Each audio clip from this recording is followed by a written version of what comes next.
Hot beauty Tamannaah గురించి ప్రత్యేకంగా చెప్పాల్సిన అవసరం లేదు. తెలుగులో దాదాపుగా స్టార్ హీరోలందరితోనూ నటించింది తమన్నా. అయితే కెరీర్ స్టార్టింగ్లో గ్లామర్ ట్రీట్ కాస్త తక్కువగా ఇచ్చిన తమన్నా ఇప్పుడు మాత్రం తగ్గేదేలే అంటోంది. ఓ వెబ్ సిరీస్లో అయితే రెచ్చిపోయింది. ఈ విషయంలో అమ్మడిపై ట్రోలింగ్ కూడా జరిగింది. కానీ యాక్టర్ అన్నప్పుడు ఏదైనా చేయాల్సిందేనని హాట్ టాపిక్ అవుతూనే ఉంది తమన్నా. అయితే ఈసారి మాత్రం తమన్నాపై ఏకంగా పాఠ్యపుస్తకాలు రావడం మరింత హాట్ టాపిక్గా మారింది. కర్ణాటక రాష్ట్రం బెంగళూరు సమీపంలోని హెబ్బల్లోని సింధీ హైస్కూల్లో 7వ తరగతి పాఠ్యాంశాల్లో తమన్నా భాటియా జీవిత విశేషాలతో ఓ ప్రత్యేక పాఠాన్ని పొందుపరిచారు.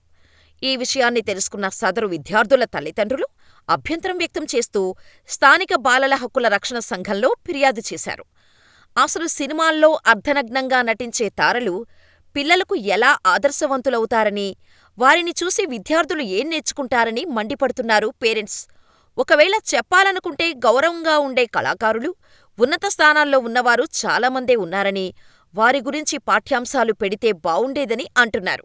అయితే ఇక్కడ ప్రత్యేకంగా చెప్పుకోవాల్సింది ఏంటంటే, తమన్నా పాఠ్యాంశాన్ని వ్యతిరేకించినందుకు తమ పిల్లలకు టీసీ ఇచ్చి పంపిస్తామంటూ స్కూల్ యాజమాన్యం భయపెడుతోందట. ఇక ఈ విషయం తెలిసిన నెటిజన్స్ ఇదేం చిత్రం అన్నట్టుగా షాకవుతున్నారు.